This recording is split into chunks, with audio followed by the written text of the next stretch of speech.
La semaine du don d'organes vient de se terminer, mais malgré tout, le message doit être fait d'une façon annuelle. Vous le comprendrez devant les enjeux, le vieillissement de la population qui n'est que quelques-unes des choses qui est devant nous. Parce que cet organisme Transplant Québec, mène le bal depuis de nombreuses années pour favoriser ce lien entre les donneurs et ceux qui vont recevoir ces différents organes. Elle est conseillère à la direction générale et chef du service de l'enseignement et du développement hospitalier chez Transplant Québec. Notre invitée, c'est Marie-Josée Lavigne. Bonjour. Bonjour. Merci d'être là.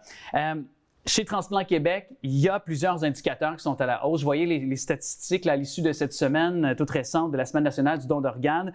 Quand même, on voyait qu'en 2023, le nombre de donneurs qui a, par exemple, augmenté de 20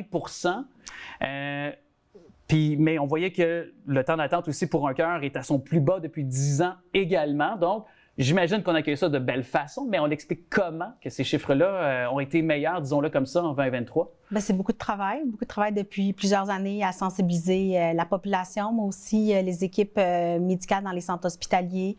Beaucoup de formations, beaucoup de rencontres, de retour aux équipes au niveau de leur travail du don d'organes. Fait que c'est beaucoup ça qui, je crois, qui tranquillement porte ses fruits. Puis on en parle de plus en plus aussi. Les campagnes aussi, successivement avec les semaines, ça mène oui, exactement. Vers un horizon qui est quand même positif. Mais quand même, il y a aussi un autre chiffre révélateur pour les gens aussi qui sont à l'écoute actuellement. Là, un sondage qui rapporte que 80% des Québécois seraient en faveur d'une loi spécifique là, pour encadrer le don d'organes. La firme Léger qui rapporte le tout. Mais je pense que pour vous, il y a quand même des choses encore à améliorer. Il est temps d'aller plus loin, c'est ça? Oui, bien, il est nécessaire d'avoir cette loi encadrante-là. On a des travaux en ce moment, la direction générale, toute l'équipe de Transplant Québec avec le gouvernement en ce moment, pour encadrer le don d'organes au Québec, pour justement avoir plus de ressources, parce qu'il y a un impact aussi quand il y a une augmentation de 20 %. C'est toute la chaîne du don et de la transplantation qui est touchée, qui est impactée de façon positive, mais aussi on a travaillé fort là, pour réussir à avoir toutes les ressources puis pouvoir mener à terme ces transplantations-là. Fait que oui, il y a beaucoup de travail à faire pour encadrer ça, pour justement avoir une formation plus encadrée auprès des professionnels, plus de sensibilisation auprès de la population, un guichet. Je sais que la population aussi disait qu'on aurait besoin d'un guichet unique au niveau du registre là, des consentements pour la population, pour les aider à notifier leur volonté d'être donneur d'organes. Et quand on dit le mieux encadrer les professionnels de la santé, c'est quoi? C'est de savoir mieux comment peut-être en amont ou peut-être lorsqu'arrive la possibilité de faire un don d'organes quand quelqu'un décède subitement, par exemple, en pareille circonstance. Est-ce que c'est d'avoir peut-être un meilleur rapport avec la famille, avec une façon d'intervenir avec plus de doigté? Est-ce que ça passe un peu par ça aussi? Oui, c'est important pour les équipes médicales de ne pas se dépêcher dans l'annonce du don d'organes, de faire ça au bon moment, de la bonne façon, avec les bonnes personnes.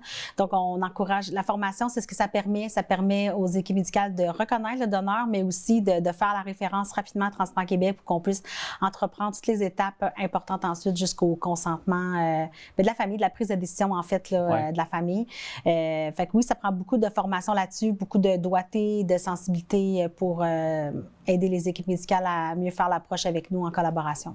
Puis aussi, j'ai l'impression parce que souvent c'est une question d'heures ou dans pareil cas, peut-être de minutes aussi pour qu'on soit en mesure d'intervenir. Mais surprenamment, on a quand même du temps. Il faut juste que ça soit référé au bon moment. Mais tu sais, c'est pas...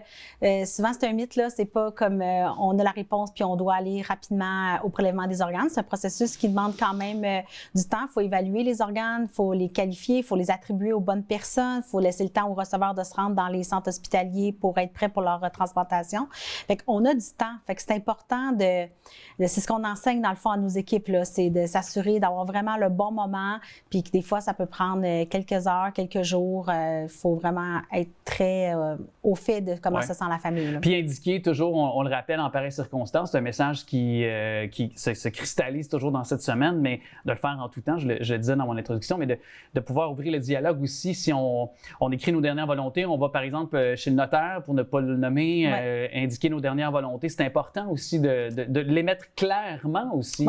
En ce moment, au Québec, on a 3 façons de signifier notre volonté de donneur d'organes. On a la carte d'assurance maladie au verso, on a le registre de la RAMQ et on a aussi le registre des notaires aussi, du consentement des notaires. Mais ce qu'on dit souvent aux familles, le plus important, c'est d'en parler avec nos familles parce que quand on arrive à prendre la décision, c'est beaucoup plus facile pour les familles de savoir que la personne désirait être donneur. Parce qu'il y a beaucoup d'émotions lors de ces prises de décision-là. C'est des situations qui sont tout le temps dramatiques. Le matin, tout le monde allait bien, puis le soir, on vous annonce que votre père, votre conjoint, votre enfant est décédé, puis on doit procéder au don d'organes. Fait que c'est toujours des situations très, très dramatiques. Donc, ça aide là, quand on sait déjà un petit peu ce que la personne aurait voulu. Puis, précisons que, parce qu'on pense souvent que c'est lorsque quelqu'un décède qu'on peut donner, bon, il y a bien sûr de notre vivant le rein, mais j'apprenais, il n'y a pas une autre partie de notre corps qu'on peut donner aussi en lien avec le foie. Il y a aussi un lobe du foie aussi qu'on peut donner. Oui, parce que on peut donner une partie de notre foie à notre membre de notre famille. Mais le plus fréquent, c'est les reins, là, mais oui, le lobe du foie. Oui, bien c'est ça, parce que le rein, on l'entend effectivement, c'est quelque chose des histoires lumineuses comme celle-là, on en entend parler très souvent.